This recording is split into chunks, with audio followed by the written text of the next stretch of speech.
All right, looks like we've got people joining us, Jen. We do. Hello, everyone. Welcome. Passport to Research for another year. I'm Dave Grosby. I'm delighted to be involved with this again. And Jen, we've got 4 weekly programs coming up over the next 5 weeks for people.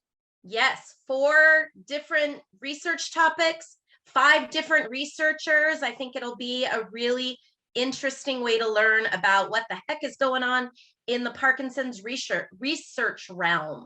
Well, it's such a fascinating thing, of course, because with Parkinson's disease, so much still to be learned about it, and people who have it can be a big part of helping to find a cure for it.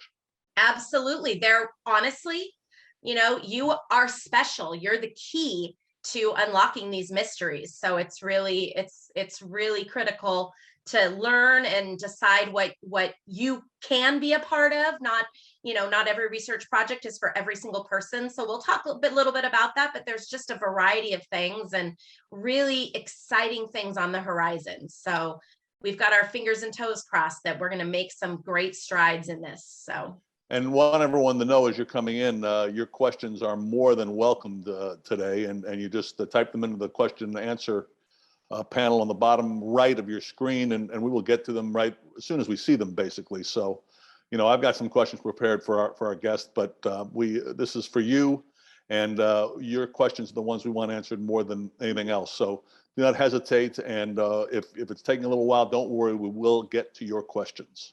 Yes, please ask your questions. This is all about curiosity and inquisitiveness, and absolutely. And thank you, Dave, for doing this again. We are so lucky to have such a legendary sports radio person involved with us, and we just love having you do these kind of programs with us. So thank you for doing that. Well, of course, it's my pleasure, and you guys have been great to me since my diagnosis, and I'm happy to do whatever little tiny bit I can to give back and hopefully try and make some progress here, which is happening.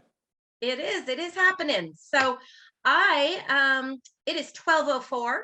So I am going to disappear and be the monkey in the background if there's any technical stuff, and people will just be joining us, and I am going to turn the mic over to you to introduce this topic and our researchers. So I may see you at the end, but for now, thank you all for being here, and we are excited to present this information.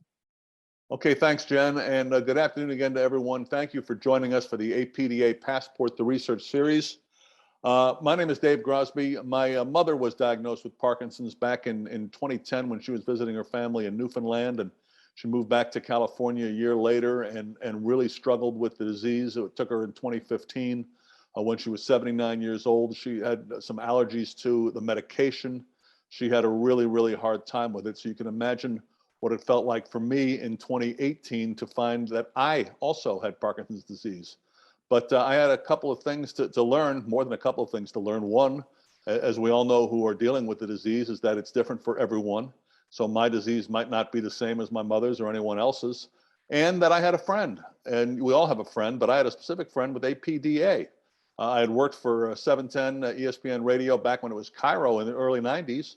A guy named Joe Abel hired me. His secretary was a woman named Jeannie Allenbach, who happens to be the executive director of APDA. She reached out to me, and I am very thankful for it. And I love to have this connection locally with APDA. They've been great to partner with and are doing great things. And I'm happy to be involved in this series for a second straight year.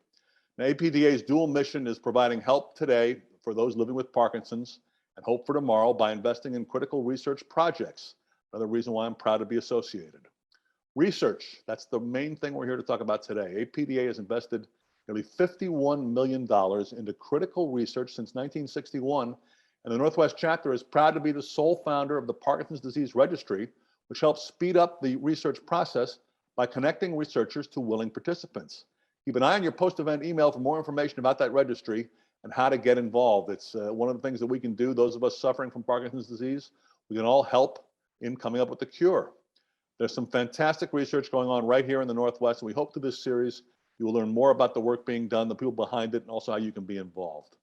Before I introduce today's speaker, I want to thank the sponsors of this program. The gold sponsors, Niagara Bottling, and silver sponsor, Kiowa Corinne, and Athira Pharma. Their support of APDA and the value of educational programs like this is immensely appreciated. Now, during this program, if you should have a question for our researcher, please type the question in the Q&A section. We'll get as many of those in as we can, which means all of them. We appreciate it, and this is for you, so we will get all your questions in. Kicking off our series today with Dr. Daniel Burdick. Dr. Burdick is a neurologist at EvergreenHealth's Booth Gardner Parkinson's Care Center in Kirkland, Washington. He's a board certified in neurology and a fellowship trained in all movement disorders. Dr. Burdick specializes in evaluating and managing patients with Parkinson's disease. He's been involved in over 60 clinical trials since joining EvergreenHealth in 2011 and is currently overseeing 7 clinical trials in Parkinson's disease and other movement disorders, including essential tremor. Today, Dr. Burdick is here to talk about the SHAPE trial, S-H-A-P-E trial, which is testing a new treatment for Parkinson's disease dementia and dementia with Lewy bodies. Dr. Burdick, welcome. And why don't you, for those that aren't familiar with it, tell us a little bit more about yourself, your background, and how you got interested in Parkinson's disease and doing the research and the trials that you've been doing these past couple of years. Sure, I'd be happy to. Thanks for having me, Dave. Well, a little about myself. Gave a great summary. I'm a movement disorders neurologist, meaning that I did neurology residency between 2006 and 2010. That was out in Boston. And after neurology residency, I decided that I was interested in learning more about Parkinson's disease specifically and other movement disorders. And so did a fellowship, and that was at the University of Washington. My wife is from Seattle. I met her in med school in Baltimore. And so when we were looking at fellowship opportunities for me, we decided it was time to look back home for her. So this whole Pacific Northwest was new to me in 2010, but now I am proud to call it home as well. I have 2 kids, 12-year-old boy and an 8-year-old girl. They keep me very busy outside of work. Yeah, I love my job. I don't have any personal connection to Parkinson's. A lot of people ask me that. Obviously now that I've been doing this for 12 years, I would consider it a personal connection. I know many people very well with Parkinson's, but I really got interested in the field originally. I guess actually it was an outgrowth of my observations of my own grandparents aging, dealing with Alzheimer's, and that kind of sparked my interest in the cognitive sciences. And then during residency, I kind of gravitated more towards Parkinson's because it was, in part because it was such a comprehensive disorder. Maybe we'll have a chance to talk about that a little bit more, but it involves motor symptoms for which we have some treatments, obviously not perfect treatments, but certainly more than what we could do for Alzheimer's at the time. And does also involve, as we'll get into in more detail, the cognitive symptoms that were my initial interest and pose a very big challenge for patients, family members, researchers, clinicians today. So that was my entree into movement disorders and Parkinson's specifically. I did my fellowship, as I said, at the University of Washington for 2 years, and then came here to the Booth Gardner Parkinson Center at EvergreenHealth, and I've been here now for over 10 years. Fortunately, the pandemic is finally coming to an end. Has it impacted your research in the past couple of years? Most definitely, yes. It has. So I guess the thing to say off the top is that it's always a challenge to find patients and or family members who are willing to volunteer for trials. And obviously that became much more difficult in the era of the pandemic. I mean, for starters, we were shut down for a number of months in seeing research patients. We were able to open back up with appropriate precautions, of course, but understandably, it was more challenging to find people who were willing to take that risk. But as you say, I think now we're in a much better place and fully open for these studies now, and are welcoming people back into them. Well, let's stay with that a little bit. What do you think the most important thing that patients should know about participating in clinical trials that they may not know? That's a great question. I think there's a lot. I think I would start with that,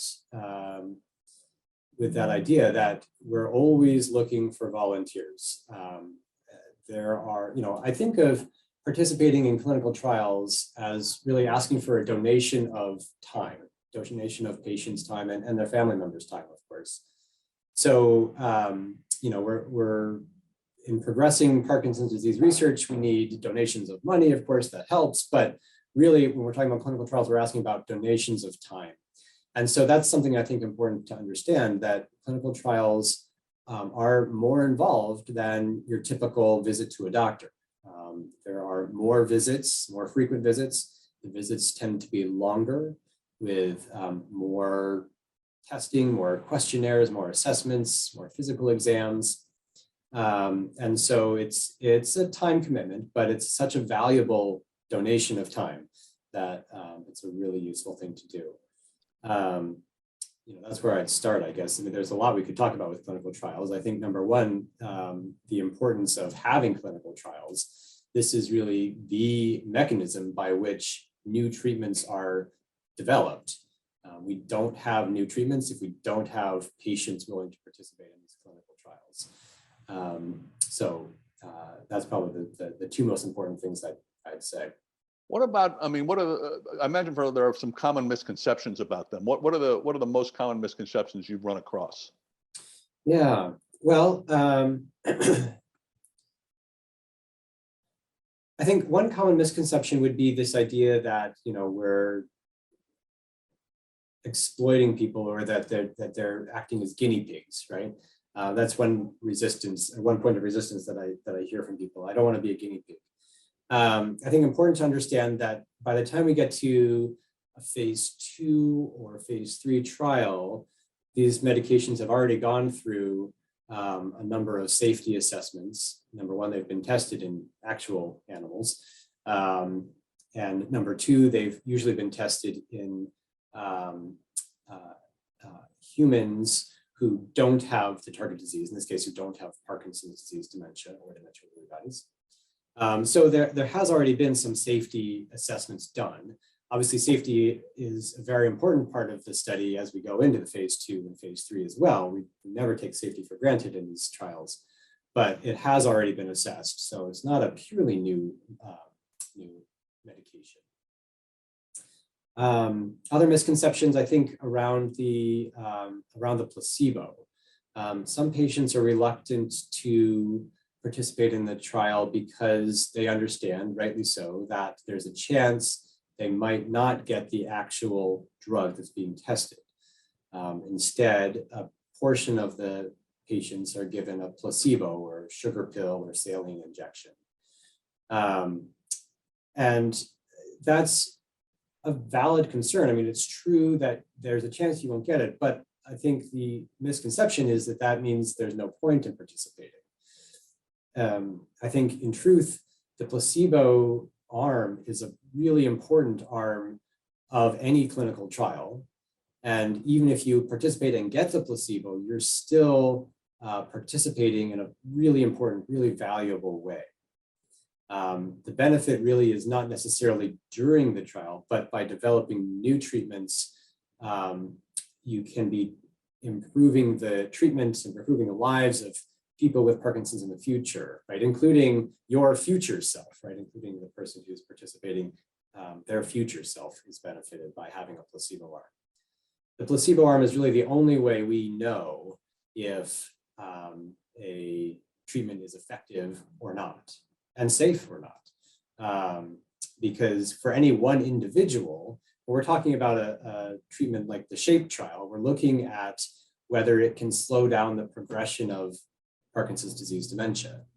But for any one individual, we really can't know what their progression would be with or without the medication. So the only way we know whether the medication works is by looking at the whole group who got a medication versus a whole group who got the placebo.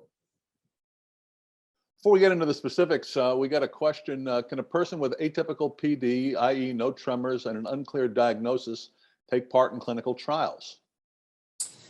That's an excellent question. So that depends on the clinical trial. Many trials for Parkinson's they would want a clear diagnosis of Parkinson's.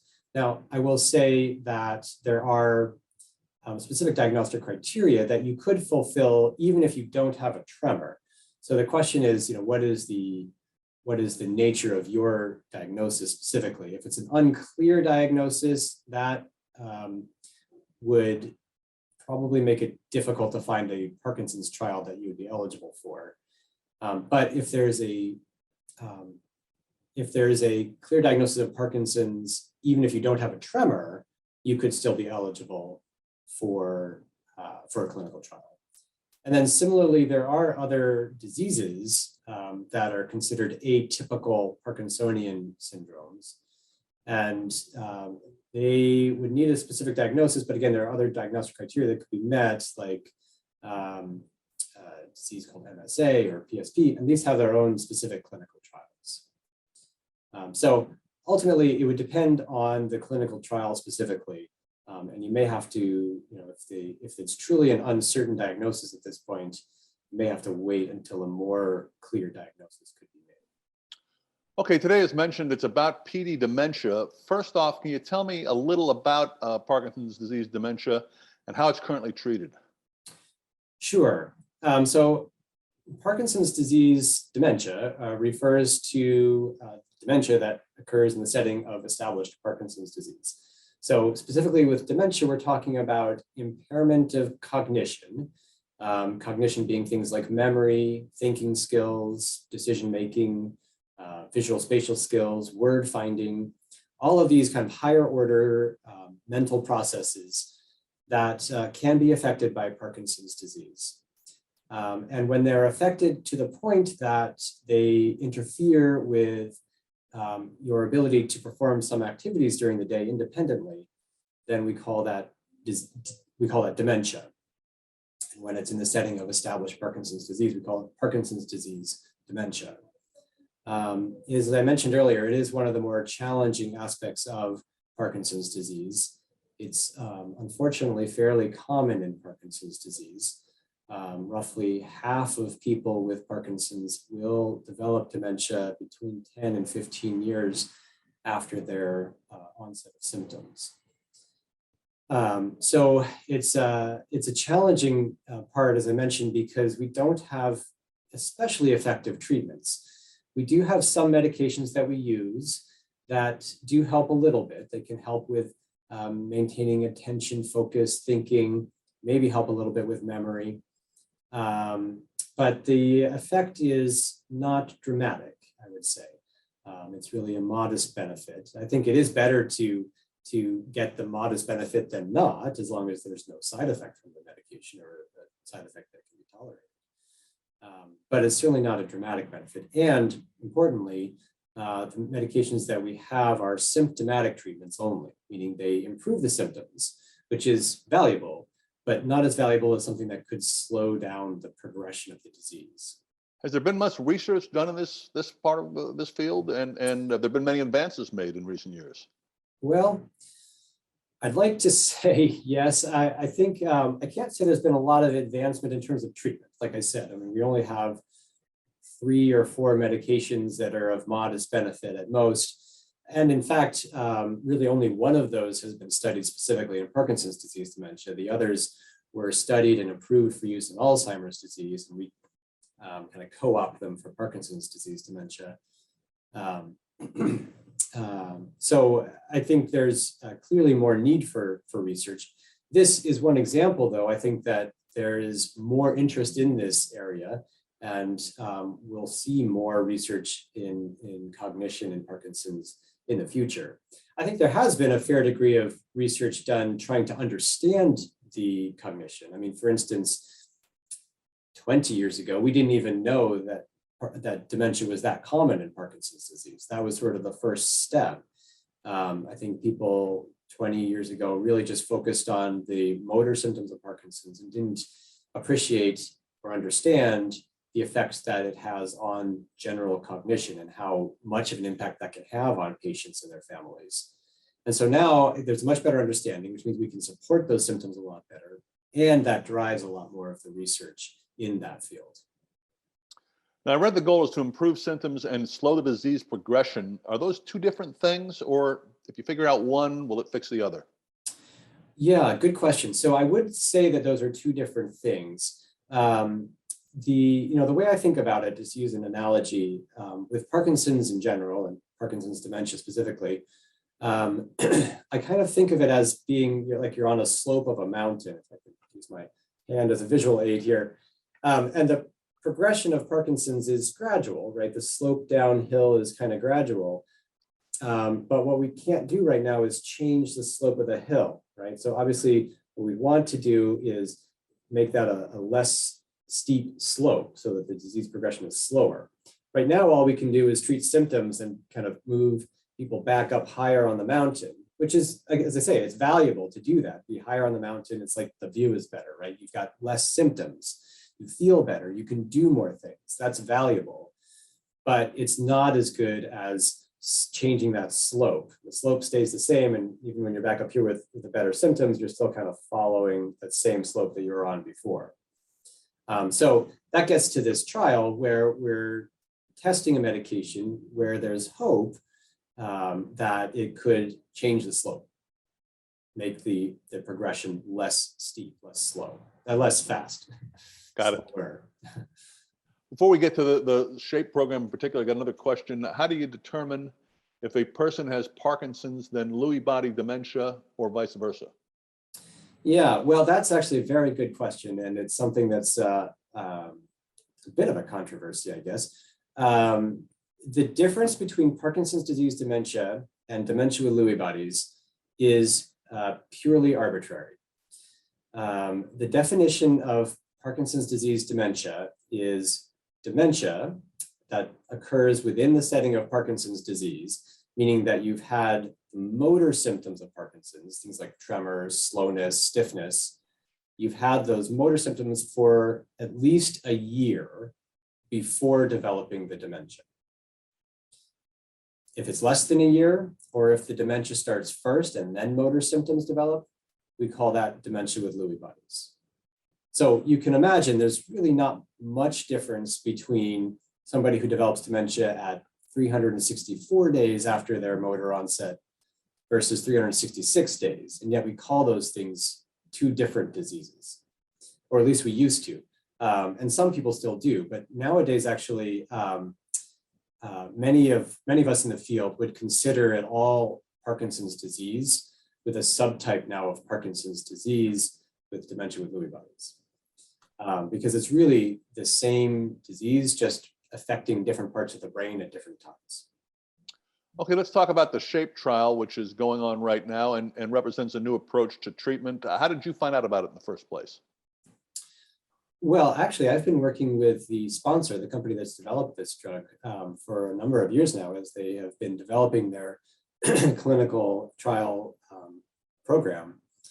So I first learned about it, gosh, I would say maybe 4 or 5 years ago even, when they approached our center here to help develop their clinical trial program. They're a company that's based in Bothell now, but has grown out of research that was originally done at the Washington State University. Now, what is this new approach to treatment trying to accomplish?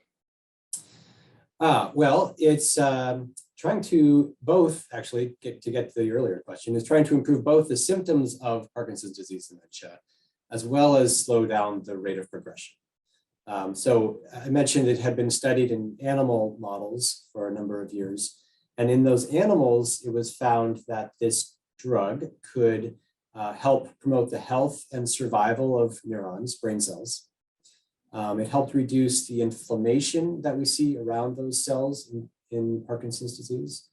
And it helped establish new connections between neurons, what are called the synapses, where one neuron is talking to the other. And by growing new connections, that helps establish better network in the brain and better functioning. So through those mechanisms, it's thought that it might both treat the symptoms and help slow the loss of neurons, help slow the rate of progression. Now, you've mentioned with animals, have you had any results yet with people? No results yet with people. Well, actually, as I say that, I remember that they did just release results from an Alzheimer's study, a phase 2 Alzheimer's study, which had sort of mixed results, to be honest.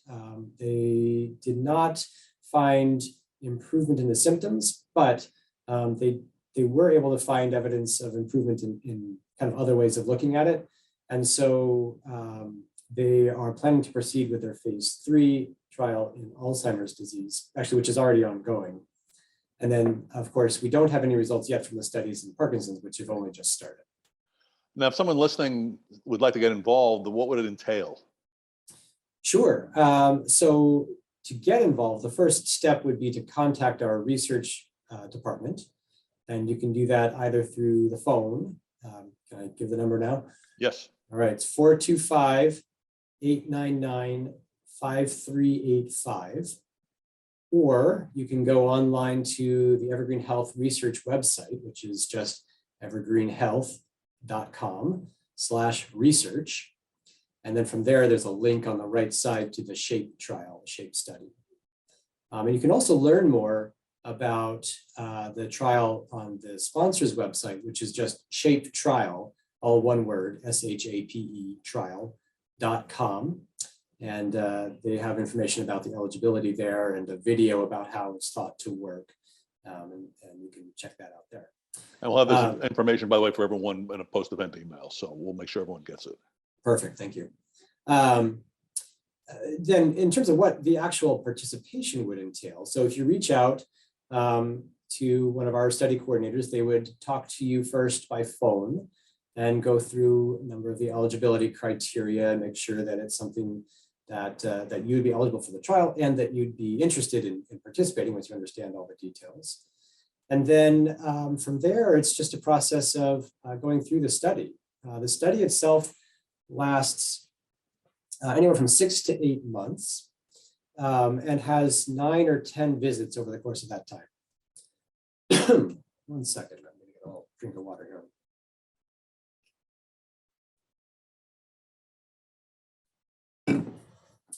So over the course of those visits, as I mentioned earlier, there's a lot of safety assessments, a lot of questionnaires, usual physical exam.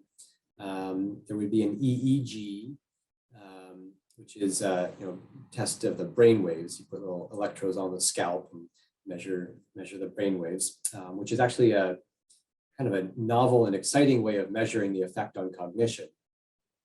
And so that's something really valuable from this study too, is will this be an effective way of measuring a benefit from the medication? But yeah, so basically it's these visits, 9 or 10 visits over the course of 6 to 8 months. So it works out to maybe every couple of weeks, 3 to 4 weeks. And in between, of course, you'd be administering the medication at home. Now, this medication specifically is an injectable medication. It's something that's administered by injection. Some people have been a little bit reluctant to get involved for that reason, but I would say the people who have done so have gotten used to that injection very quickly, and it hasn't really been a problem for them. It does involve, participation with both the patient and with a caregiver, usually a spouse or other family member, to help administer the medication. Like I said, we will have information on this in a post email for everyone to get the specifics on this. Dr. Burdick, before we let you go, and it's been fantastic, just a general thought or two on how you think we're going towards the ultimate goal of finding a cure. Well, I think there's a lot more interest in Parkinson's research than there was even 10, 15 years ago. You look at organizations like the Michael J. Fox Foundation, of course, that has funded a ton of research in Parkinson's and has really helped drive the field forward. So, and then I think also part of it is just our better understanding of all the different symptoms that are involved in Parkinson's. We have a much better understanding now of the comprehensive nature of the disease. We have a much better understanding of some of the more fundamental processes that are contributing to the disease. So we've moved, I think, well beyond, at least in terms of the research, we've moved well beyond looking at it as just a disease of dopamine. right, which is kind of where we were stuck for many years. And now we have a number of trials like the SHAPE trial that are looking at how we can treat the more fundamental problem in Parkinson's. This lack of dopamine that we tout as the treatment for the motor symptoms is really a very late effect of Parkinson's disease. And so to have better treatments, we're going to need to address the more underlying problems in the brain. And so that's where things like growing new connections between the brain cells, promoting their health and survival is really important. We got one last one from the audience. Does the trial cover PSP dementia? Unfortunately, this trial does not cover PSP. It's just Parkinson's disease dementia and dementia with Lewy bodies. There may be other studies available for PSP. We don't have any here, but if you go to the website clinicaltrials.gov, you can search for PSP and find potentially other trials elsewhere in the region or even the country. Dr. Burdick, a pleasure. Thank you very much for joining us again on the Passport to Research, and good luck with everything you're doing. It's been my pleasure. Thank you for having me. Our next session of the APDA Passport to Research series will be Wednesday, July 13th at noon. We'll be joined by Dr. Burdick's colleague, Dr. Pinky Agarwal. We'll be talking about trials to slow the progression of Parkinson's disease. Until then, make sure you're on the lookout for the post-event email that'll give you more information about the trial we just talked about, as well as give you a link to the APDA Northwest YouTube channel, which is where you'll be able to find a recording of this program. Thanks again for joining us. We hope to see you all on July the 13th for the next installment of the APDA Passport to Research series. So long.